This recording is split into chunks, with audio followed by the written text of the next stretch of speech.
Hello students, आज हम करेंगे कंपनी लॉ। कंपनी लॉ का कौन सा टॉपिक करेंगे? Advantage of company. ठीक है, एडवांटेज ऑफ कंपनी में सबसे पहला पॉइंट है एडवोकेट रिसोर्सेज ऑफ कैपिटल। मतलब कैपिटल के रिसोर्सेज जो होते हैं वो एडवोकेट मात्रा में होते हैं। मतलब जब हम सोल प्रोप्राइटरशिप की बात करते हैं या पार्टनरशिप की बात करते हैं तो उसके अंदर क्या होता है, रिसोर्सेज जो होते हैं वो लिमिटेड होते हैं।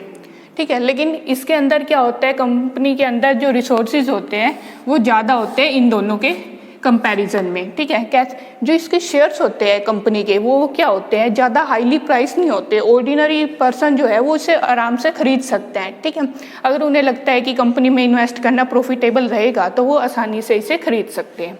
दूसरी बात अगर हम बात करें तो लिमिटेड लाइबिलिटी। लिमिटेड लाइबिलिटी का मतलब क्या है, जो शेयर होल्डर है उनकी लाइबिलिटी कहाँ तक होती है, जितने के उन्होंने शेयर खरीद रखे हैं।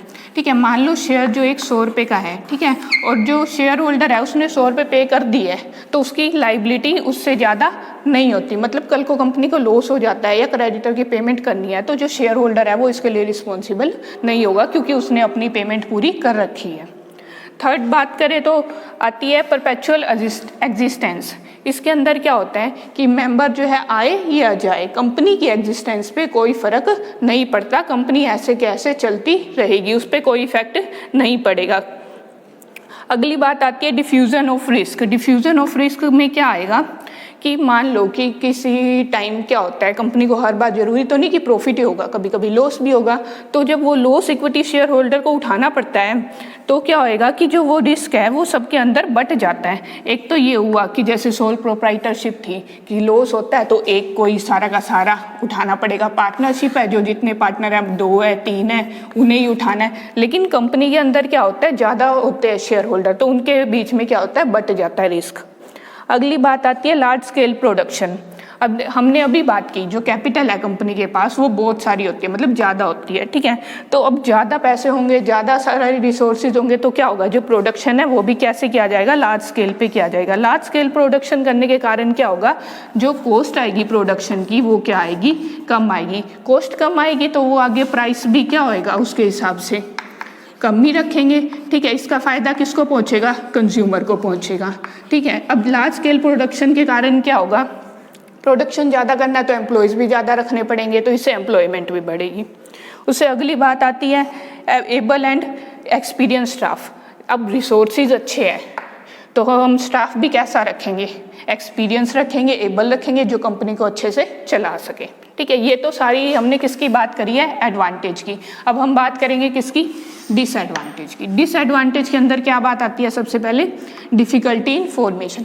कंपनी को बनाना आसान नहीं होता, इसके लिए क्या होता है, आर्टिकल ऑफ एसोसिएशन तैयार करना, मेमोरेंडम ऑफ एसोसिएशन तैयार करना, उसके अलावा क्या तैयार करना पड़ता है, उसका प्रोस्पेक्टस, ये सारा कुछ और इसके अलावा भी कई फॉर्मेलिटी होती है जो कंप्लीट करनी पड़ती है। इन सबको करने में क्या लगता है, बहुत ज़्यादा कॉस्ट आती है। यानी कि जो कंपनी को बनाना है वो क्या होता है, एक्सपेंसिव होता है, टाइम कंज्यूमिंग होता है, इतनी आसानी से कंपनी बन नहीं जाती। ठीक है, उसके बाद आता है possibility of fraud bye promoter. अब देखो कंपनी बनाता कौन है, शुरू में प्रमोटर ही बनाते हैं। प्रोस्पेक्टस कौन तैयार करता है, प्रमोटर तैयार करते हैं। शुरू में जो डायरेक्टर होते हैं, सबसे पहले जो अपॉइंट करने होते हैं स्टार्टिंग वाले, वो भी कौन अपॉइंट करता है, प्रमोटर करते हैं। तो कई बार वो क्या करते हैं, प्रोस्पेक्टस में टाल क्लेम्स दिखा देते हैं, मतलब क्या बड़ी बड़ी बातें दिखा देते हैं कि हाँ ये कंपनी मतलब आगे जाके बहुत प्रॉफिट कमाएगी। ये सब देख के क्या करते हैं, इन्वेस्टर इसमें इन्वेस्ट कर लेते हैं। तो कई बार क्या होता है, लॉस हो जाता है। और कई बार प्रमोटर क्या जान करके ये सब दिखाते हैं, फिर इसके बेस पे क्या करते हैं, लोगों से फ्रॉड करते हैं। उसके बाद आता है इनकरेजमेंट टू मोनोपोली। अभी देखो हमने अभी यहाँ बात करी थी कि रिसोर्सेज ज़्यादा होने के कारण जो प्रोडक्शन है वो लार्ज स्केल पे होता है। लार्ज स्केल के होने के कारण क्या है, कॉस्ट कम आई, प्राइस कम हुआ। तो क्या हुआ, ये इनका तो प्राइस क्या हो गया, कम हो गया। लेकिन ये क्या होते हैं, इनकी मोनोपोली कैसे क्रिएट होती है, जो स्मॉल प्रोड्यूसर है वो इसको इनके साथ compete नहीं कर पाते, जिनके कारण क्या होता है, इनकी मोनोपोली मार्केट में क्रिएट हो जाती है। ठीक है, अगला है कॉन्फ्लिक्ट ऑफ इंटरेस्ट। किसका इंटरेस्ट कॉन्फ्लिक्ट हो रहा है, प्रेफरेंस शेयर होल्डर और इक्विटी का। कैसे, कहते हैं जब प्रॉफिट होता है ना कंपनी को तो क्या होता है, सबसे पहले इनको डिविडेंड दे दिया, फिर कहते हैं कि बचा कुचा किनके पास जाता है, इनके पास, या फिर क्या होगा, बिजनेस में ही लगा दिया जाएगा। ठीक है, ये कहते हैं कि बचा इनको पेमेंट करने के बाद जितना बचा है प्रॉफिट वो इनको डिविडेंड के तौर पे बांट देना चाहिए। ठीक है, लेकिन प्रेफरेंस शेयर होल्डर क्या कहते हैं कि एक लिमिट इनको पे करने के बाद एक लिमिटेड परसेंटेज पे करने के बाद जो बचा हुआ है वो वापस बिजनेस में लगा देना चाहिए कि आगे काम आएगा, ठीक है। तो ये चीज़ क्या क्रिएट करती है, कॉन्फ्लिक्ट ऑफ इंटरेस्ट। उसके बाद आता है exploitation of share holder. Share holder का एक्सप्लॉइटेशन कैसे होता है, शेयर होल्डर जो होते हैं वो नंबर में बहुत ज़्यादा होते हैं, ठीक है। नंबर ज़्यादा होने के कारण ये कंपनी को मैनेज नहीं कर सकते। मैनेज कौन करता है, बोर्ड ऑफ डायरेक्टर करते हैं, ठीक है। बोर्ड ऑफ डायरेक्टर क्या करते हैं, कंपनी को अपनी मर्जी से कई बार चलाने लग जाते हैं और वो क्या करते हैं, अपने इंटरेस्ट को ज़्यादा देखते हैं और शेयर होल्डर और कंपनी के इंटरेस्ट को इग्नोर कर देते हैं, ठीक है। ये हमने बात कर ली एडवांटेज की भी और डिसएडवांटेज की भी। थैंक यू, आज के लिए इतना ही।